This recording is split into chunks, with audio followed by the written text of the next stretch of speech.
Hey, how you doing? Dan Land Pro here, coming to you live with another home improvement on our Webmaster Dan channel. Make sure you hit that subscribe and the like button. Today, we're going over how to do a high pressure relief valve on your water heater. Now, this is not for you to actually do the job, but to have some idea of what's going on when certified people are working on your equipment or your home equipment, your water heater, furnace, etc. I'm just giving you an insight into what we do in order to do that particular job so you will know what's affordable and won't get took by some of the charlatans out here. In no way am I encouraging you to perform this job without some idea, license, or authorization to do or to work on a home water heater. So let's get started. Sometimes your water heater, it has a relief valve on it, and this is for a high pressure relief valve. And sometimes this thing start leaking because sediment gets caught in the function or the operation of the spring, and it'll keep this valve open, which you will see at the bottom of this pipe will be leaking. This pipe shouldn't be leaking, and this pipe should always be on here, because if it's not, you got steam that could shoot straight out of there, and if you have it pointed in the wrong direction, somebody is in for a long scalding process. I'm just showing you what I'm doing so you can have some idea about what a plumber or HVAC guy may be doing when they're working on your water heater. My suggestion is to call an expert or authority or somebody that's licensed or certified to deal with water heaters, furnaces, or anything that you might see me do.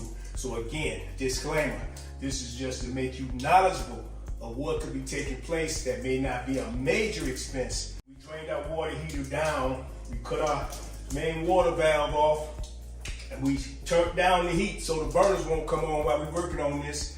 And we brought our water level down so we can remove this relief valve and either change it out, because we did the mechanisms to make sure no sediment was caught in it trying to free it up, and then we'll change it out and go to the hardware store and put a new one in. All right, so my water level has come down low enough for me to take this valve off. You got a drain pipe down there, you can put a hose on. I just let mine run because the drain is right there, or sometimes I use a little funnel. But I get my first 10 gallons or 15 gallons out with a bucket to make sure that this level has come down. Once I'm below this level and I make sure my burner is down where it's not hot anymore, you can put it on vacation. Some water heaters have a setting vacation. You just want to make sure you put it back when you finish. You get your pipe wrench, put your pipe wrench on here, and I'm gonna take this valve right off of here. Not that hard. Once you get it out, you screw it right out. I just screwed it right out. You see this plunger? It goes down into your water tank, and when this gets to a certain temperature, it'll cause this valve to release that steam off. I'm gonna go get another one of these, and then I'll let you see me put it back in. It's a simple process. We'll put the new one in. We wanna make sure it's matched up according to the readings on the valve. We wanna make sure once we put this back in, you want to always make sure your water heater got this pipe, this relief valve pipe on it. This is a safety net. This is on here for safety. In fact, your village has a code that this should be on all water heaters. So if yours not on there, you're in violation, because somebody, especially kids, can get extremely harmed, not just because this release, but they may be down in the basement playing around or something, and not trying, but figure out how to open this valve up and open that hot steam up right on top of their head, or hot water right on top of their head. So you want to have this valve on or this pipe on so it'll go right down to the floor, right down to the drain if that does happen. So here we are, we got our new valve, exactly the same as our last valve. We want to make sure those settings on the top, when that pressure release, and all those settings on the top is the exact same valve. So make sure you let your hardware people or your HVAC person know you gotta have that exact same valve go up in there. Okay, so before you put it in, you wanna make sure you get all that sediment out of it.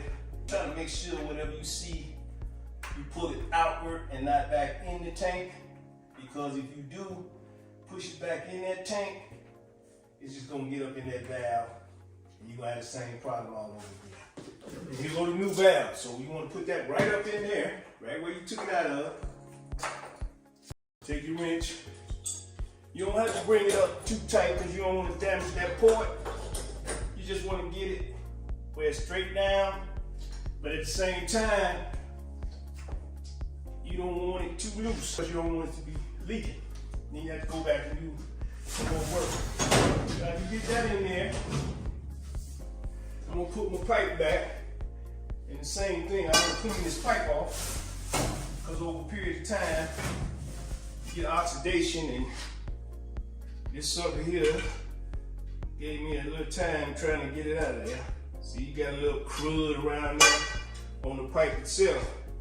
And if you want to get rid of anything that can come back and clog up that relief valve, this pipe is mandatory by code. I don't know any place that allow you not to have this pipe on your relief valve. So you want to make sure that's on there. We're going to take our pipe wrench.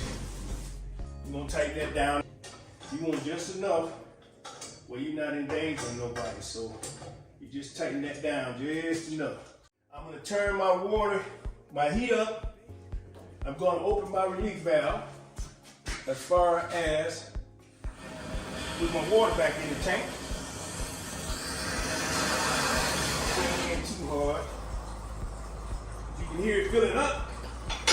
I want to remove all my wrenches and span wrenches and all the kind of stuff I was trying to get the pipe.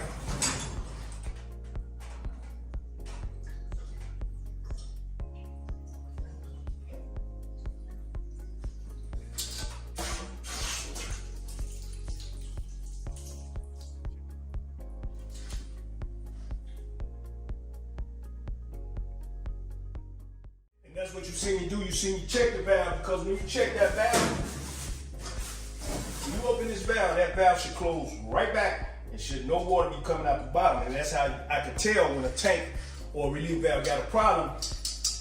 You will see that water coming out the bottom of this pipe. Just sometimes it'll drain, or your water bill also go up. And when you test it and open it, and there's sediment in there, it's not gonna close back. So I had to change it. So it's always safe. It's like I said, $16. It's always safe to check it out. Hey, I'm not gonna keep yapping. That's how you change the relief valve. Again, disclaimer, I'm a licensed, certified HVAC guy. So don't do this unless you know what you're doing, unless you're licensed or certified. I just use this to show you that you can tell what's taking place. This $16 repair, instead of somebody trying to tell you need a $500 or $600 water heater when it may be not that old and you may just need a pressure relief valve replacement. Hey, I'm Danland Pro, Home Improvement. Till next time, peace. Okay, there you have it. Look, I hope you enjoyed that. Like I said, I have a universal license in HVAC, so I'm qualified, certified to do these things. I'm not encouraging you to do that. Disclaimer, just showing you some insight into an affordable repair. So when a certified or authorized person, licensed, come to work on your equipment, you have some idea or some of the affordable problems that may be taking place that could correct that problem without astronomical prices. Hey, till next time, Home Improvement, Webmaster Dan. Make sure you hit that subscribe and that like button. Peace.